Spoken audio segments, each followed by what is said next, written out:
할렐루야. 기도하겠습니다. 하나님 감사합니다. 하나님의 말씀을 듣고자 주의 전에 나왔습니다. 하나님 말씀을 들을 때 귀가 열리고 깨달은 은혜를 주시고 주의 성령의 놀라운 은총이 이곳에 덮어지게 하옵소서. 예수님의 이름으로 기도합니다. 아멘. 우리 제목 다 같이 읽읍시다. 시작. 선한 정직으로 살 거야. 다시 한번 시작. 선한 정직으로 살 거야. 어떻게 살자고요? 선한 정직으로 살자. 우리 여성에게 이렇게 인사합시다. 선한 정직으로 삽시다. 선한 정직으로 삽시다. 아멘. 여러분께 선한 청지기로 사기를 주님으로 축복합니다. 오늘 평신도 주일로 이 평신도 주간으로 예배를 드리고 있습니다. 평신도가 살아야지 교회가 산 것처럼 여러분들이 든든히 믿음 안에 삶 속에 행함으로써 교회가 세워나가기를 주님으로 축복합니다. 우리 교회가 진도에서 제일 가는 교회가 되기를 소망합니다. 우리 호람체계에서 가장 으뜸이 되기를 소망합니다. 그러기 위해서 누가 살아야 될까요? 평신도가 살아야 되겠죠. 물론 목회자가 영적으로 살아 움직여야 하는 것은 당연한 것입니다. 그러나 아무리 목회자가 영적으로 살아 움직여도 평신도가 뒤따라 두지 않으면 되어지지 않습니다. 우리는 지금 현재 언덕 위에 올라가는 니어카와 같습니다. 니어카가 위로 올라가는데 앞에서 끌고 와요. 여러분 제대로 올라가지 않습니다. 그러나 뒤에서 누군가 밀어준다면 그 니어카는 능히 잘 올라갈 수가 있을 것입니다. 앞에서 목회자가 끌어준다면 그 교회를 뒤에서 받쳐주고 밀어주는 역할이 바로 평신도입니다. 여러분이 그 일을 감당해서 우리 진도에서 제일 가는 교회를 만드시고 하나님이 기뻐하는 온전한 교회를 만들기 주님으로 축복합니다. 우리 평신도로 살아가기 위해서 먼저 우리가 다짐해야 될 것은 선한 청직의 사역을 감당해야 된다는 것이죠. 지난주에 이어서 우리가 말씀을 들을 때요, 지난 주일은 서로 사랑하라. 근데 어떻게 사랑하라 했어요? 뜨겁게 서로 사랑하라고 했습니다. 우리 여쌍 인사합시다. 사랑합니다. 사랑합니다. 뜨겁게 사랑합니다. 뜨겁게 사랑합니다. 뭐 사랑합니다, 뜨겁게 사랑합니다 말이 똑같은 것 같아요. 무엇인가 사랑합니다 했으면은 뜨거운 것은 뜨거움이 열정하죠. 뜨겁게 사랑합니다. 좀 그런 마음이 있어야 하는데 다시 한번 시작. 사랑합니다. 뜨겁게 사랑합니다. 할렐루야. 여러분 이 사랑의 고백이 여러분 안에 나타나기를 주님으로 축복합니다. 여러분 지난주에는 우리가 어떻게 뜨겁게 사랑해야 되는지 그에 대해서 함께 배웠는데 오늘 본문에서 9절에 이렇게 말씀하면서 시작합니다. 시작. 서로 대접하기를 원망 없이 하고 어떻게 하라? 서로 대접하기를 원망 없이 하라라고 시작합니다. 여러분 이해가 되지 않죠? 사도 베드로는 8절에 뜨겁게 서로 사랑하라라고 말씀한 뒤에 바로 위에서 서로 대접하되 원망 없이 하라라고 했을까요? 여러분 그것은 다른 것이 아니라 대접하는 것이 사랑의 실천이기 때문입니다. 내가 누구를 섬기는 것은 여러분 결코 아무나 할 수 있는 것이 아닙니다. 내가 진정 사랑할 때 우리는 섬길 수가 있습니다. 아내가 집안을 잘 다스리고 남편도 다스리고 아이들이 늘 부와 참목미 되어서 하나님의 그 교회와 또 가정을 이끌어가는 것처럼 서로 간에 사랑하는 마음이 있을 때만이 그 일을 행할 수가 있기 때문입니다.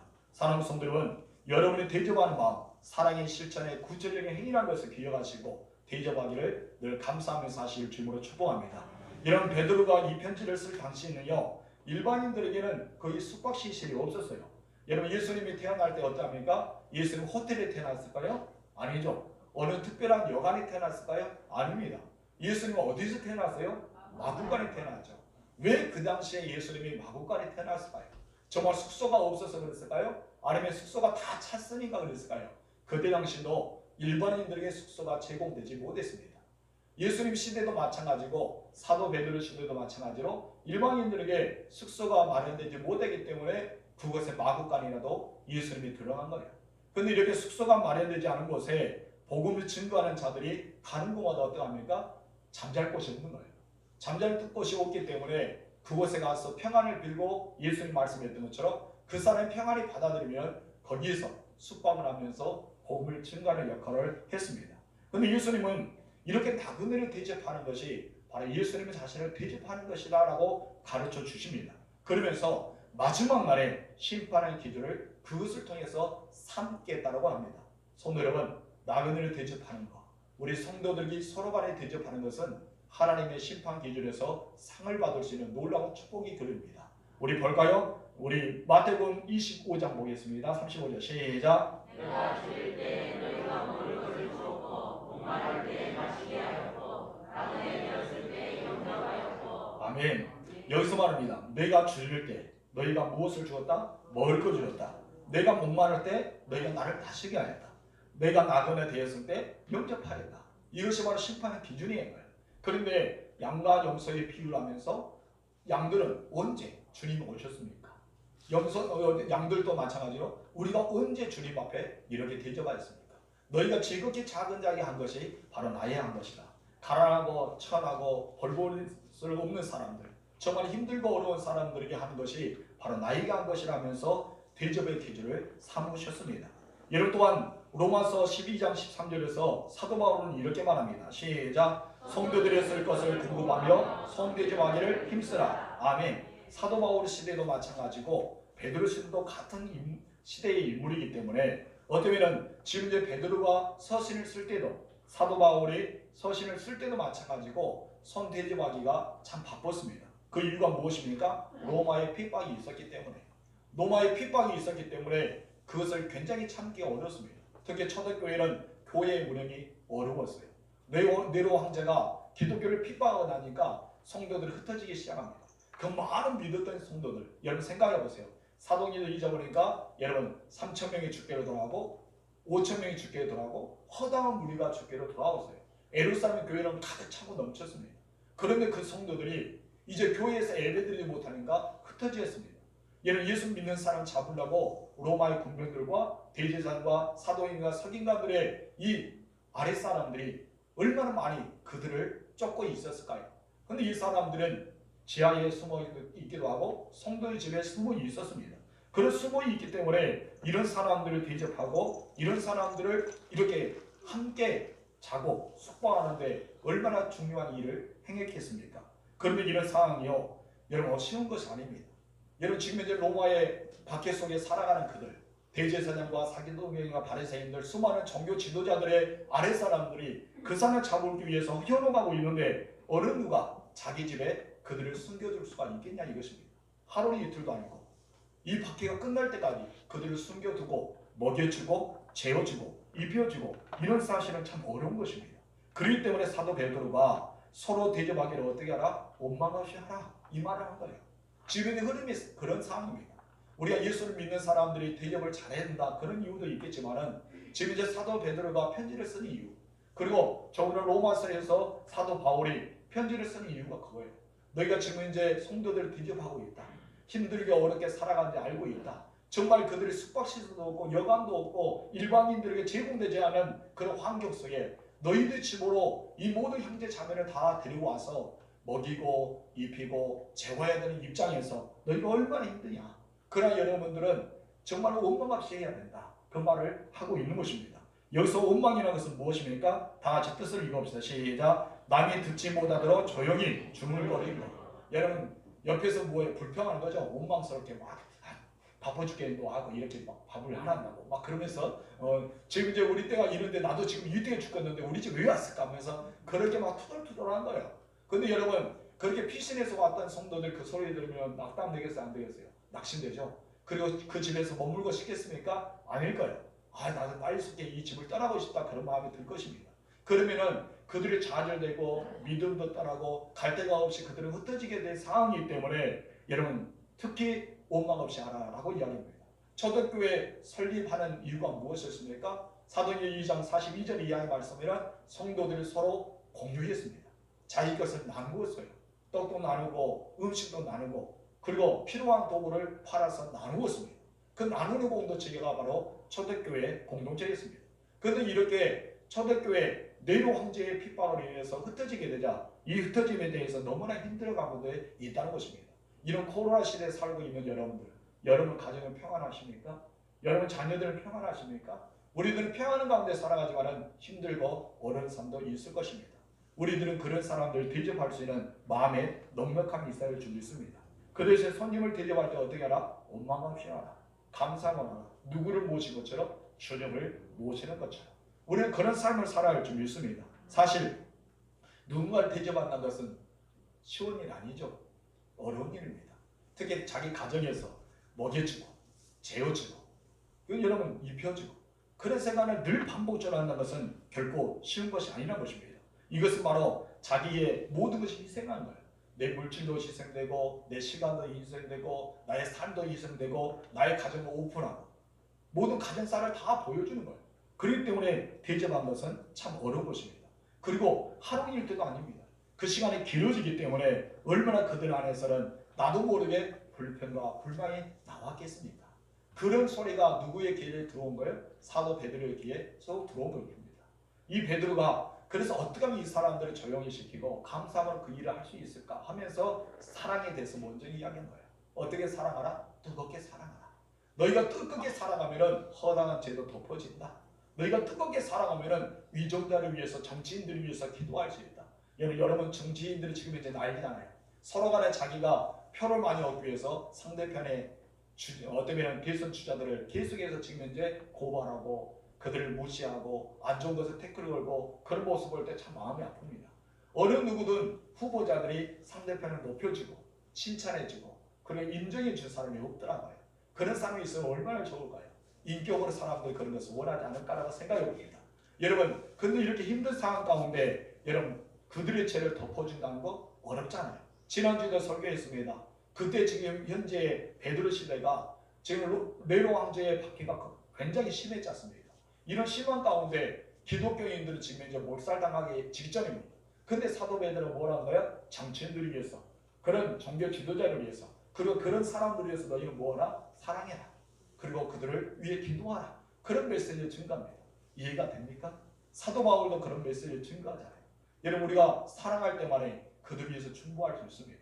사랑할 때만에 우리는 그들 위해서 희생할 수 있다는 것이죠. 우리가 그들을 사랑하고 섬기면 그들이 우리를 보고 변화되어서 예수를 믿게 되기 때문입니다. 이것은 사도 베드로와 바울의 서신이 아니라 예수님도 그렇게 말했습니다.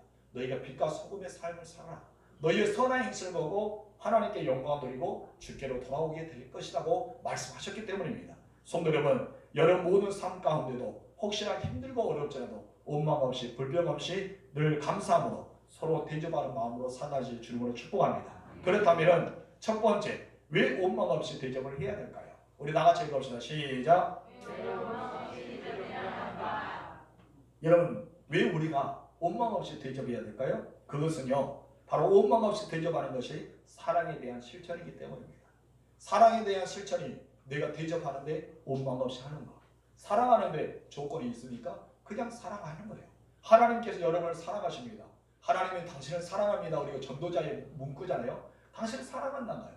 그래서 사랑하는 데 있어서 하나님께서 우리를 사랑하는데 조건을 따집니까? 너 잘났기 때문에, 너 인물이 좋기 때문에, 너 집안이 좋기 때문에, 너 착하기 때문에, 너 인품이 좋아서, 너 의로워서, 선한 일을 해서, 도둑질하지 않아서, 강도질 안 해서 하나님께서 우리에게 그를 따지면서 여러분 사랑한다고 이야기합니까? 아닙니다. 하나님의 사랑은 조건이 없었습니다. 모든 사람을 그냥 사랑하셔요. 여러분 사랑하십니다. 그렇기 때문에 예수님 우리에게 보내주시고 십자가에 돌아가셔서 죽게 하시고 부활하시고 승천해서 우리를 데리러 다시 이 땅에 오신다고 하지 않았습니까? 여러분 왜 그랬을까요? 사랑하기 때문에. 조건이 없는 것입니다. 사랑에 대한 조건은 없다는 거예요. 나에게 잘해준 사람은 잘해준 것은요 당연한 것입니다. 여러분 그럴 수가 있는 거예요. 그럼 나에게 못 해준 사람, 나에게 소원해주는 사람에게 잘해주는 거, 선언해가는 거, 이것이 바로 사랑일 것입니다. 사랑하는 마음이 있으면 그런 거예요. 여러분의 자녀들이 5명이든 3명이든 2명이 있다고 생각하세요. 어떤 아이들은 추석에 찾아오고 어떤 아이들은 찾아오지 못한 데서 여러분 그 찾아오지 않은 데에서 미워할 수가 있습니까? 아닙니다. 자녀는요 10손가락 깨물어서 아픈 손가락이 다 있는 거예요. 여러분 이것처럼 모두가 소중합니다. 내게 잘해주는 자녀도 있고 삶의 여유가 없어서 그러지 못한 자녀도 있고 어쩌면 추석에 연휴에 있어서 찾아온 자녀도 있지만 이 코로나 때문에 일해야 되기 때문에 그 자리를 비우면 안 되기 때문에 찾아오지 못하는 자녀들도 있지 않습니까? 그런 자녀를 우리가 생각할 때 사랑하는 거예요. 그냥 이해가 되는 거예요. 그래 얼마나 고생하냐 조심해라. 코로나 시대에 너는 안전해야 된다. 우리들이 이야기한 것이 그겁니다. 왜 그럴까요? 사랑하기 때문에. 여러분 나에게 잘해준다 해서 잘해주는 것이 아니라 그냥 사랑하기 때문에 덮어주고 이해해주고 감싸주고 기도가 되는 것입니다. 성도 여러분 우리는 그 사랑이 우리 가운데 있을 줄 믿습니다.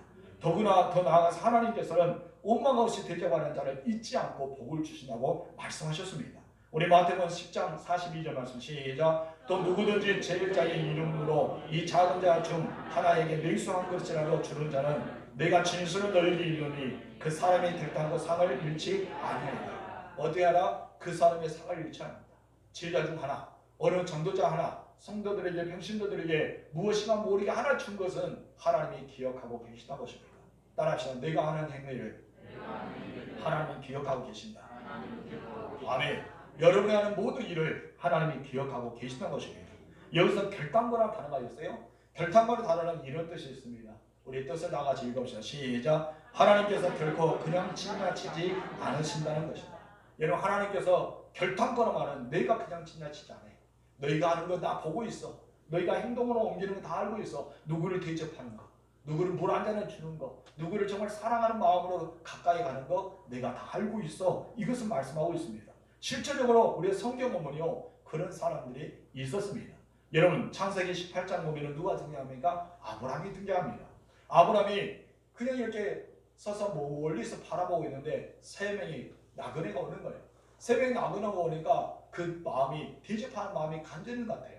그래서 이 아브라함은 그 세 명의 천사를 대접합니다. 천사도 몰랐죠. 그냥 일반 사람인 줄 알고 대접을 했어요. 여기서 머물러 달라. 내가 맛있는 요리를 해서 당신에게 드릴 테니까 시원하게 좀 쉬어서 맛있는 것을 드시고 하라고 대접했습니다. 근데 그분이 누구였습니까? 부주중에 오신 하나님이셨습니다. 우리 천사였던 것입니다. 그런데 하나님께서는 이 아브라함에게 어떤 축복을 줍니까? 내 아내가 내년 이맘 때 아이를 낳을 것이라는 것입니다.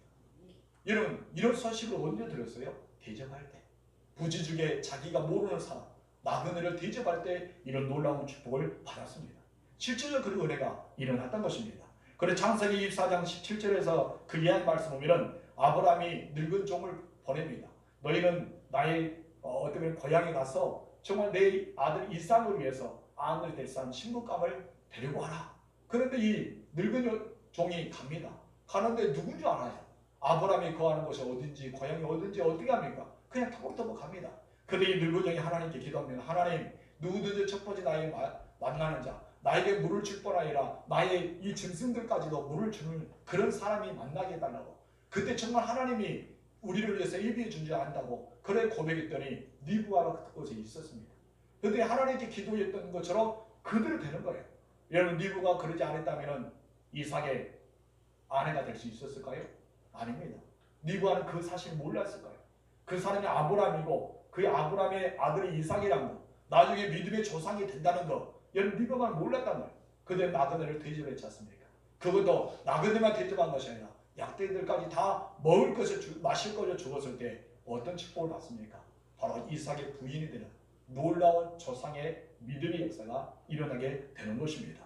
여러분, 여호수아도 마찬가지입니다. 여호수아 6장 25절의 이하의 말씀을 기생 라합이 등장합니다. 이 기생 라합은 어쩌면 정탐꾼 스파이를 숨겨주었어요.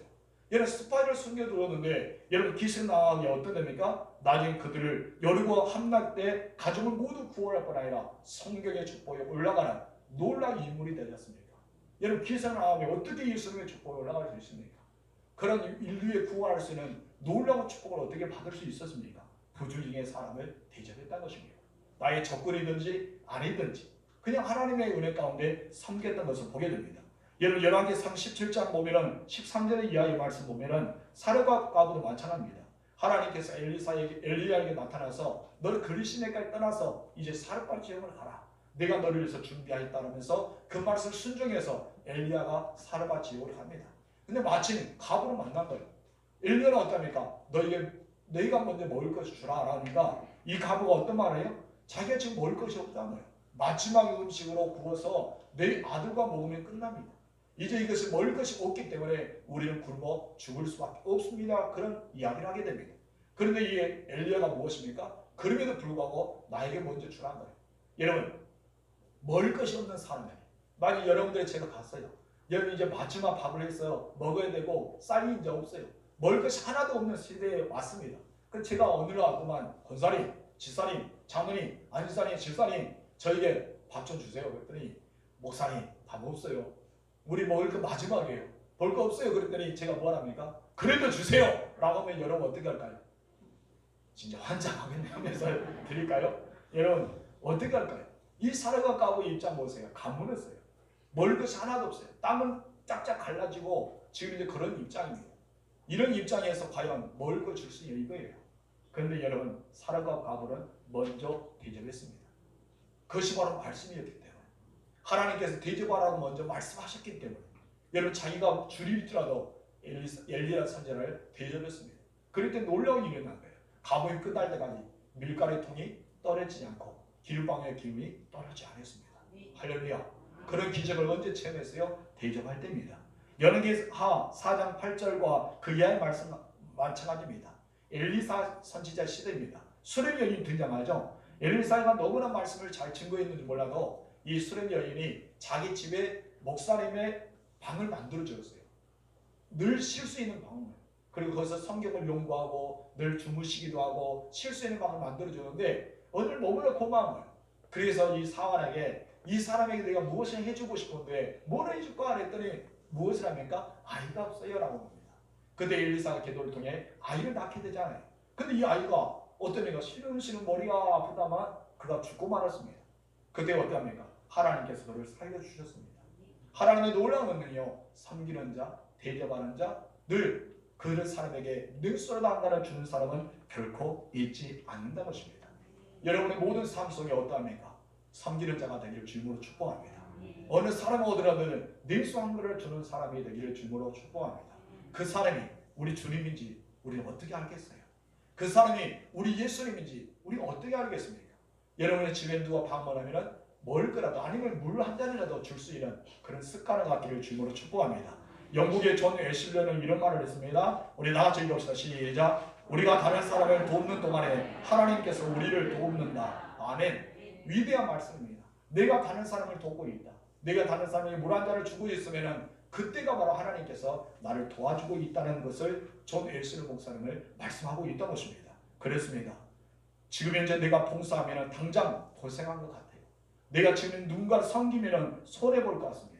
그러나 여러분께서 하나님과 교회를 위해서 늘 그런 마음을 가지고 섬기와 봉사를 한다면요, 하나님께서 여러분에게 반드시 갚아줄 줄 믿습니다. 그것이 성경적이거든요. 우리는 성경을 믿어야 됩니다. 그래서 성경대로 행해야 됩니다. 그래서 성경의 말씀대로 복을 받아야 됩니다. 여러분, 그런 복을 받기를 주님으로 축복합니다. 두 번째, 우리 다 같이 읽읍시다. 시작. 선한 청지기같이 서로 봉사하라. 아멘. 어떻게 봉사하라? 선한 청지기같이 봉사하는 거예요. 선한 청지기. 여러분, 착하고 선한 청지기처럼 봉사하실 줄로 축복합니다. 10절 말씀 시작. 각각 은사를 받은 대로 하나님의 여러 가지 은사를 맡은 선한 청지기같이 서로 봉사하라. 아멘. 우리들은 얼굴은 다 다릅니다. 똑같이 생긴 얼굴이 없죠. 비슷하게 생길지 몰라도 다 얼굴이 달라요. 여러분, 여기서 한 40명 정도 앉아 있을까요? 40명 앉아 있는데 똑같은 옷을 입고 있는 사람이 있을까요? 봐보세요. 쑥 돌아보세요. 어떻게 옷도 이렇게 패션이 다를까요? 머리 스타일 보세요. 비슷할까요? 시골 파마는 거의 비슷하는데 이 머리 스타일 파마가 비슷할지라도 머리의 형태를 달라서 또 달랍니다. 이렇게도 다를까요? 우리의 모습은 다 다릅니다. 우리의 생김새도 다르고 자기 옷을 입은 스타일도 다르고 자기가 하는 예물을 꾸민 것도 다 다릅니다. 자기 나름의 개성이라 하겠죠. 이것처럼 하나님께서 우리에게 은사를 주는 것도 다 달라요. 다 다르기 때문에 어떤 사람은 뛰어나고 어떤 사람은 못되고 낮고 천하고 이것이 없습니다. 하나님 교회는 다 동일한 것입니다. 제 모습 보세요. 머리에서 발끝까지 이렇게 생겼습니다. 제 모습이에요. 이거 제 모습인데요. 여러분, 이 모습에서 제가 하나를 빼고 온 것이 있을까요? 손가락 마음에 들지 않는 손가락 빼버렸어요. 그래서 손가락 하나밖에 없어서 이렇게 제가 마음입니다. 여러분, 그럴 수가 있을까요? 여러분, 눈썹이 참 못생겨서 이 눈썹을 확 다 뽑아버렸어요. 그럴 수가 있을까요? 그럴 수 없잖아요. 여러분, 이것이 제 모습이에요. 여러분, 우리 교회의 모습은 이곳입니다. 여러분, 이곳이에요. 모두가 소중합니다. 누구를 빼고 누구를 제껴놓고 누구를 없애고 막 이것이 아닌 거예요. 왜냐하면 그 사람이 없는 것이 나에게 있고 내가 없는 사람이 그 사람에게 있기 때문입니다. 우리 서로는 평신도의 주관으로 살아가지만은 여러분에게 모두가 필요한 거예요. 어린아이들은 어린아이대로 필요하고 교인 소리가 아이가 있잖아요. 어제도 우리가 한 6, 7명이 가서 우리 교회 1시부터 막 이렇게 떠들고 노는 거 보니까 너무 좋더라고요. 야, 이 시골교회 아이들 소리가 있으니까 너무나 좋다. 이 아이들의 분위기는요, 이렇게 살아가는 것입니다. 청소년은 청소년에 맞게끔, 여러분 청년들은 청년에 맞게끔, 그리고 장년과 노인들은 그에 맞게끔 살아갈 때 교회가 움직이는 것입니다. 모두가 필요합니다. 각자의 은사가 다 다르기 때문입니다. 섬기는 은사, 봉사의 은사, 물질을 후원하는 은사, 아니면 시간에 대해서 헌신하는 은사, 아니면 기도로 섬겨주고 이런 말씀으로 훈계해주고 가르치고 많은 은사들 우리에게 있지 않습니까? 근데 하나님께서 이렇게 다양한 은사를 왜 우리에게 주셨을까요? 하나님께서 머리에서 발끝까지 우리 오장육부 이 모든 것을 왜 만드셨을까요? 그냥 한번 술 먹으면 소화되고 끝나면 좋을 텐데 여러분 왜 식도로 내려가고 위장으로 내려가고 대장과 소장으로 거쳐서 나중에는 다 폐쇄물로 빠져나가게 했었을까요? 차라리 다 흡수해서 은가도 싸지 않도록 시도하지 않도록 만드셨으면 좋았을 텐데 그런 생각 안 해보십니까? 근데 하나님은 다 필요하기 때문이에요. 여러분 그냥 먹어서 우리가 끝난다고 생각하지 마세요. 하나님은요 그 먹어서 모든 것을 우리에게 지나게 합니다. 잘못된 것을 먹으면 어떻습니까? 설사를 다 배출하게 만듭니다. 하나님은요 너무나 꼼꼼하게 우리를 만드셨습니다. 여러분들도 각각 은사를 주신 것도요 나는 은사를 통해 드러내라고 주신 것이 아닙니다. 여러분 은사를 통해 위대함을 받으라고 주신 것도 아닙니다. 여러분 은사를 위해서 섬김의 삶, 봉사의 삶을 살기 위해서 만드셨다는 것입니다. 다른 사람에게 부족한 것을 내가 채워주는 거예요. 이렇게 주님의 본도교를 세워나가기 위해서 은사를 주셨습니다. 내 왼손에 못한 것은 오른손을 하는 것입니다. 여러분 내 깨끼 손가락 못한 것은 여러분 무엇이에요? 검지? 엄지손가락 하는 거예요. 갑자기 생각이 나요. 엄지손가락 하는 거예요. 여러분 저보다 더 똑똑합니다. 그래요. 여러분 엄지손가락 하는 거예요. 여러분 왜 약지가요? 이거 잘 힘도 잘 안 나는데 이건 꼭 약을 적으라고 약지가요? 각각 필요합니다. 이것이 필요하고 하나가 되었을 때 무거운 것도 들 수 있고 힘도 발휘할 수 있는 거예요. 우리 교회가 하나가 되어 줄 믿습니다. 모두가 소중하다고 생각하세요. 어느 누구도 한 명도 이렇게 제껴놓고 벗겨지는 사람 없습니다. 모두가 하나가 되어 줄 믿습니다. 우리 고린도전서 10장 볼까요? 24절 말씀 시작. 누구든 자기의 유익을 구하지 말고 남의 유익을 구하라. 아멘. 기독교의 본질이 이것입니다. 교회 은사를 주는 목적도 이것입니다. 자기 유익을 구하지 말고 남의 유익을 구하라. 이것이 바로 선한 천지기가 아닐까요? 고린도전서 14장 26절 말씀 시작. 그런즉 형제들아 어찌할까 너희가 모일 때에 각각 참소치도 있고 가르치는 말씀도 있고 계시도 있으며 강언도 있으며 통역도 있나니 모든 것을 덕을 세우기 위하여 하라. 아멘. 여러분 여기서 말하는 모일 때 뭐도 있어요? 찬송도 있고 가르치는 말씀도 있고 계시도 있고 방언도 있고 통역도 있고 각각 은사들이 많이 있어요. 그런데 중요한 것은 이 모든 부위에 무엇이 필요하다? 덕을 세워야 된다. 우리는 봉사하는 것도 남의 덕을 세워야 됩니다. 은사를 가지고 있는 것도 다른 사람의 덕을 세우는 거예요. 은사를 따라 주는 유익은 덕을 세워서 섬김으로 살아가기 위해 주였던 것입니다. 선한 청지기며 봉사의 삶을 사는 것입니다. 선한 청지기며 섬김의 삶을 사는 것입니다. 그래서 특별히 사도 바울은 선한 청지기같이 서로 봉사하라고 말합니다. 너희가 누구를 특정하게 임무를 준 것이 아니라 야 너 봉사해 이것이 아니라 서로 봉사하라. 우리 모두는 서로 봉사할 줄 믿습니다. 그렇다면 청지기는 무엇일까요? 청지기가 과연 무엇이기에 청지기라고 할까요? 청지기는요 오이코노모스라는 단어가 있습니다. 그 뜻은 관리자입니다. 다시 말해서 주인의 것을 뭐하라? 관리하는 거예요. 주인의 것을 뭐하는 것입니까? 관리하는 것입니다. 여러분의 모든 것은 누구의 것입니까? 하나님의 것입니다.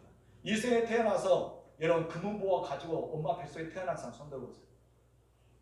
딱 태어날 때 메이커 옷을 딱 입고 태어난 사람 손들어보세요. 여러분 딱 문서 벤츠키 아니면 아우디키 그런 키를 들고 온 사람이 있습니까? 없습니다.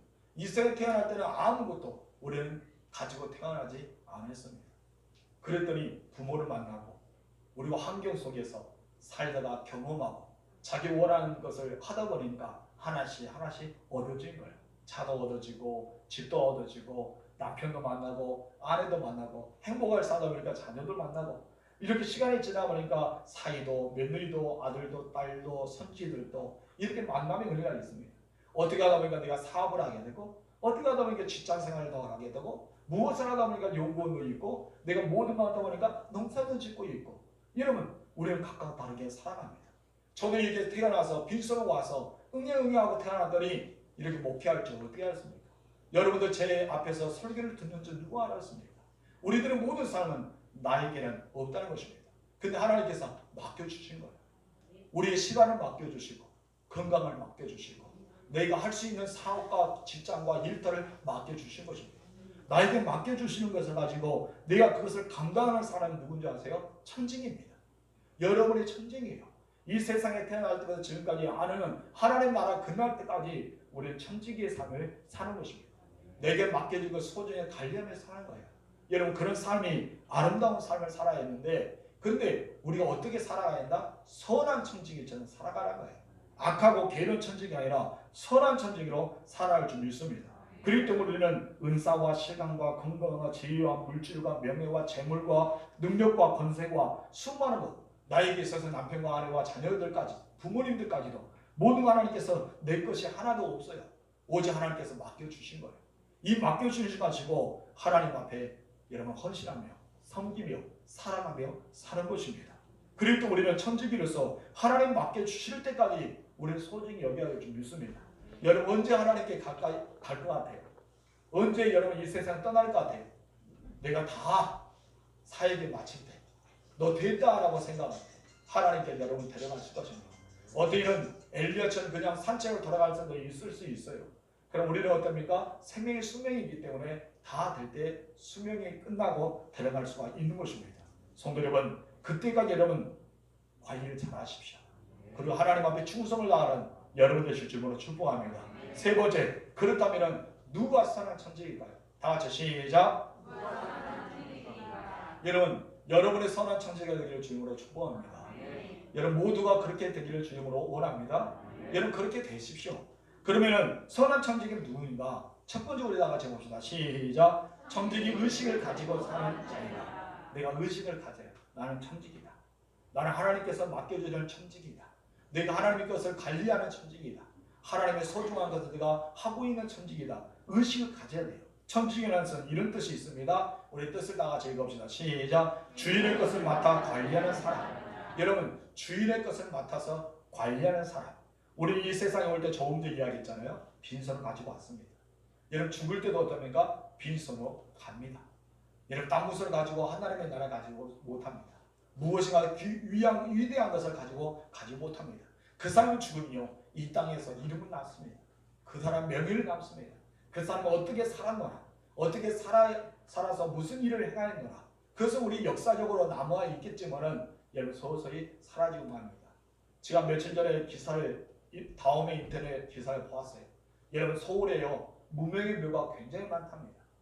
여러분 이 무명의 묘는 각자 예전에는 자기의 후손들의 그런 이름을 걸고 묘를 관리한 사람들이 있었을 거예요. 그런데 시대가 오래 지나가다 보니까 이제 관리한 자체가 없는 그 묘 하나가 너무나 많다는 것입니다. 수백 개가 돼요. 그런 수백 개 되는 사람이 분명히 조상도 있었을 때고 부모도 있었을 때고 자녀들도 후손들이 있었을 거예요. 근데 어느 때에 끊어졌어요.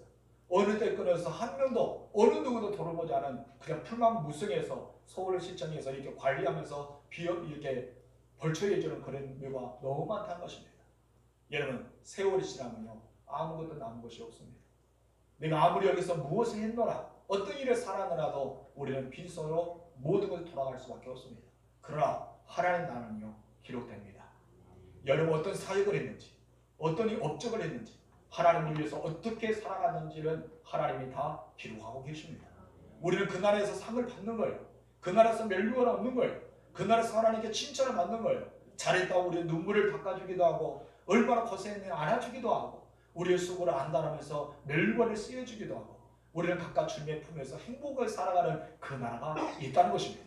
우리는 그 나라 보면서 어떻게 살아가는가요? 주님이 맡겨주는 관리자처럼 선한 천직이로서 살아갈 줄 믿습니다. 여러분 그렇게 살아갈 줄로 축복합니다. 원래 주인은 누굽니까? 하나님이십니다. 원래 은사의 주인은 누굽니까? 하나님이시요. 우리에게 맡겨주는 거예요. 이 맡겨준 대로 우리는 살아갈 줄 믿습니다. 이 평신도의 주인으로서 살아가면서 여러분 이 의식을 가지고 살아가세요. 내가 천직이로서의 의식을 가지고 살아갈 때 하나님께 영광 돌리고 교만하지 않고 겸손하게 살아갈 수가 있는 것입니다. 모든 것이 주께로부터 왔으니 주께로 들을 뿐입니다. 다윗의 위대한 고백처럼 여러분 그런 고백의 삶이 되기를 주님으로 축복합니다. 두 번째 어떤 삶이 선한 천직일까요? 다 같이 시작. 은혜의 의식을 가지고 사는 자이다. 어떤 의식을? 은혜. 이 모든 것이 은혜입니다. 하나님의 은혜입니다. 나의 나됨은 하나님의 은혜로라. 이 고백했던 바울처럼 우리는 은혜로서의 삶을 살아갈 줄 믿습니다. 바울은 베드로는 10절에서 이렇게 말합니다. 시작. 각각 은사를 받은 대로 하나님의 여러 가지 은혜를 맡은 무엇을 맡았다? 은혜를 맡은 선한 천지같이 서로 봉사하라. 여러 가지 하나님은 우리에게 여러 가지 은혜를 주셨다는 거예요. 이 은혜를 주셨다는 것입니다. 여러분 이 말은 어떤 말입니까? 이런 뜻이 있습니다. 다 같이 시작. 하나님께서 값없이 베풀어 주시는 그 은혜의 기초에서 각 사람에게 은사를 주셨다. 아멘. 여러분 하나님께서 은혜를 주셨어요. 그 은혜의 기초 안에서 여러분 믿음에 따라서 여러분 성품에 따라서 성격과 그의 다양한 그것에 따라서 은사를 부어 주십니다. 그런데 우리는 그 은혜에 따라서 받은 은사를 가지고 열심히 교회를 위해서 하나님의 사람을 위해서 우리는 서로 섬기며 교회를 세워나가야 된다는 것을 말씀하고 있습니다. 하나님은 아무거나 그냥 은사를 주지 않아요. 하나님 각각 은사를 주십니다. 어떤 분은 성령이 뜨겁게 체험해서 눈물 콧물 다 짜면서 성령의 은혜를 체험한 사람이 있습니다. 어떤 사람은 막 회개에 기도하면서 막 통성하면서 주님 내가 잘못했습니다 하면서 그런 성령의 은사를 받은 사람도 있습니다. 어떤 사람은 어떻습니까? 내가 성령을 받았는지 안 받았는지 하고 그냥 쓱 지나갈 때도 있습니다. 여러분 성경을 자세히 보세요. 하나님은 강한 방언으로서 임할 때도 있습니다. 여러분 사도행전에 나타나요. 강한 방언으로 여러분 흔들리면서 임할 수 있습니다. 여러분 모세 앞에는 어떻습니까? 조용하게 잔잔하게 임할 때도 있습니다. 여러분 사람은요 하나님이 임재한 것은 그분의 성품과 성격과 그 모든 것을 바라보시고 하나님을 주시는 거예요. 내가 내성적이에요. 겁도 엄청 많아요. 근데 하나님이 느닷없이 꽉 임할 것 같아요. 심장마비를 주어버릴 수 있을 거예요. 근데 하나님은 그런 사람 어떻습니까? 잔잔하고 그에 맞게끔 임합니다. 그래 막 불러불러 하는 사람이 있어요. 막 뜨거움을 감전하는 사람이 있어요. 얘는 그런데 하나님께서 미지근하게 임해보세요. 받았다고 생각할까요? 그런 사람 막 부어주는 거예요. 막 은사들을 부어주는 거예요. 막 뜨거운 들의 성격들을 부어주는 거예요. 그게 막 폭발적인 역사이랍니다. 여러분 은혜를 받았다 해서 성령의 역사가 그렇게 임할 때에서 우리는 잘한 것이 아닙니다. 우리는 간증해야 됩니다. 하나님께서 이렇게 하셨다고. 나의 이렇게 모난 부분을 다듬어 주시고 나의 모든 성격대로 나의 성품대로 하나님께서 은혜를 내려주셨다고 우리는 고백할 수밖에 없다는 것입니다. 성도 여러분, 우리는 눈물과 피와 땀을 흘리면서 여러분 사업을 직장에서 일터에서 농사를 지면서 우리는 살아왔을 것입니다. 이 모든 것은 내가 했다고 할 수도 있습니다. 그런데 하나님의 은혜가 아니면요 결국 우리는 아무것도 할 수 없습니다. 성도 여러분, 이 모든 하나님이 주셨음을 감사하십시오. 비교해서는 안 됩니다. 다른 사람의 은사 있는 것을 부러워하지 마세요. 다른 사람의 은사 있는 것을 사모할 수도 있지만은 얘는 부러워하고 비교하지 마세요. 우리는 비교할 때부터 우리는 어떻습니까? 아무것도 아닌 존재처럼 여겨집니다. 비교할 때 우리는 시험거리가 됩니다. 비교할 때 어떻습니까? 나의 것은 없다라고 생각할 때가 많습니다. 얘는 비교하지 마시고 자족하면서 내게 주신 은사에 감사하며 나에게 꼭 필요하기 때문에 한 달 같은 맡겨주지 않았을까요? 나에게 필요하기 때문에 하나님께 2달 같은 맡겨주지 않았을까요? 내게 필요하기 때문에 하나님은 5달 같은 맡겨주지 않았을까요? 각자의 필요한 대로 맡겨주었어요. 누구와 비교하기 때문에 얘는 어떻습니까? 내 것이 적어 보여요. 한 달 같은 받은 자가 땅에 숙여버리잖아요. 적게 보이기 때문에 하나님이요 적게 주지 않습니다.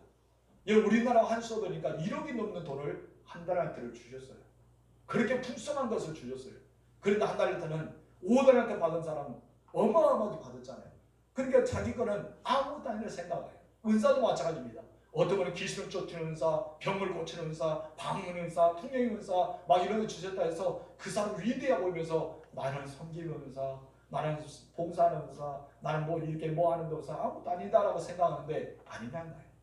모두 하나님께서부터 왔습니다. 성령이 한 분의 성령께서 부어주셨습니다. 여러분 모두가 중요하고 소중한 것을 기억하십시오. 우리가 맡은 것은 하나님 맡겨주신 대로 최선을 다해서 그 일을 감당해야 되는 것입니다. 그때 하나님께 인정받고 칭찬받지 않겠습니까? 여러분 어떤 사람이 더 크게 봉사한지 아십니까? 어떤 사람이 더 하나님을 사랑한지 아십니까? 예수님께서요 여러분 누가복음 7장에서 우리에게 가르쳐줍니다. 주님을 뜨겁게 사랑을 받는 사람만이 여러분 사랑을 뜨겁게 합니다. 주님께 큰 용서를 받는 사람이 크게 주님을 사랑합니다. 여러분 누가복음 7장에 보면요 예수님의 가버나움 지역에서 복음을 증가하고 있었어요. 근데 한 바리새인이 와서 예수님 우리 집에 식사하게요 하면서 식사 초청을 받았습니다. 분명히 바리새인은 예수님께 큰 은혜를 받았는지 모르겠습니다. 아무튼 식사를 하고 있었어요. 맛있게 먹고 있는데 어떤 한 여자가 머리를 쫙 풀고 와서 싹싹 들어오더만 막 눈물로 예수님 발을 막 젖히는 거예요. 눈물로 막 펑펑 울더만 발을 젖히면서 이 발에 예수님 발에 눈물이 떨어지니까 자기 머리털을 씻기기 시작합니다. 그리고 비싼 향료 값을 깨뜨려서 예수님 발에 붓기 시작한 거예요. 많은 사람들이 수근수근거립니다. 비방하는 사람도 있을 겁니다. 수많은 사람들이 그것을 함께 먹었기 때문에 명예를 가진 사람, 권력을 가진 사람, 예수 주변의 제자들과 수많은 사람이 모여서 많은 사람들이 수근거리는 내용, 그냥 이야기하고 있는 내용, 생각하는 내용 예수님 다 하셨습니다. 그때 베드로에게 예수님이 딱 이렇게 질문을 던집니다. 47절에서 42절 말씀 시작.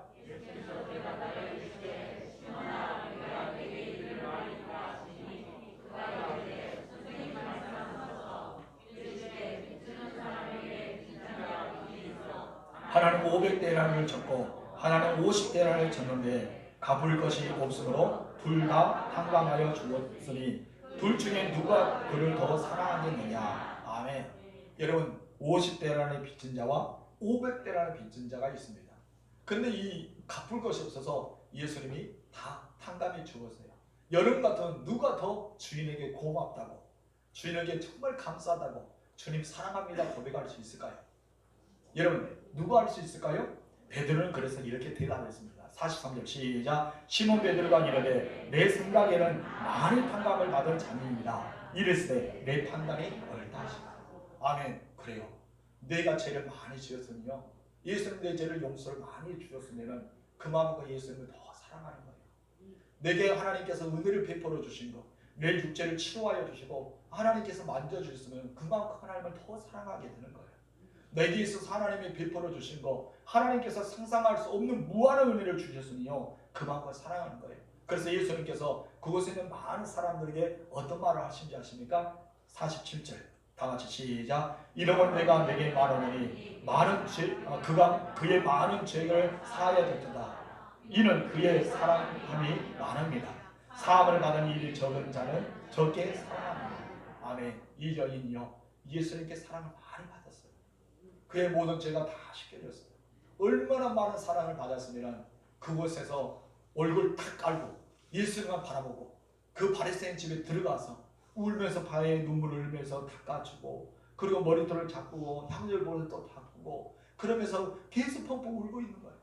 그때 시몬 베드로에게 질문을 던지고 베드로는 또 말하고, 예수님은 이 여자가 나에게 사랑을 많이 받았기 때문에, 나에게 은혜를 많이 받았기 때문에, 빚진 것을 많이 탕감해 주었기 때문에 나를 이렇게 사랑하고 있다라는 말입니다. 그 후로 끝났습니다. 그 모든 사람들이 수근수근한 것은 끝났습니다. 그 사람들이 비방하는 것은 그 자리에서 끝났다는 것입니다. 여러분, 예수님께 여러분 무슨 사랑을 받았습니까? 우리 주님께 여러분 어떤 사랑을 받았습니까? 여러분 어떤 은혜를 받고 사랑하고 있습니까? 여러분 많은 은혜를 받았다면요 주님을 많이 사랑하세요. 적게 받은 사람은요 하나님 나도 많이 사랑해 주세요 하면서 사모에 살아가시 바랍니다. 그렇다면 여러분들은 선한 사마리아처럼, 아니면 선한 청지기처럼 하나님을 위해서 내 목숨을 바쳐서 충성을 다하는 주의 백성들이 될 것입니다. 이 평신도 주간을 통해서 여러분 선한 청지기처럼 살아가면서 지난주에 뜨겁게 사랑하는 것처럼 온 마음 없이 대접하고 서로 봉사하며 살아가는 여러분이 되기를 주님으로 축복합니다. 따라서 내가 살면은 교회는 산다. 목사님 앞에 끌고 가세요. 제가 밀어드릴게요. 절대 낭떠러지에서 밀지 마시고 언덕을 우리는 갑니다. 성장하기 위해서 올라가잖아요. 성장 올라갑니다. 언덕에 여러분께서 밀어주세요. 뒤에서 든든하게 선한 청지기처럼 나아갑시다. 우리 교회가 반드시 부흥하고 성장할 줄 믿습니다. 할렐루야. 그런 교회를 만들어가는 여러분 되실 줄로 축원합니다. 하나님 아버지 감사합니다.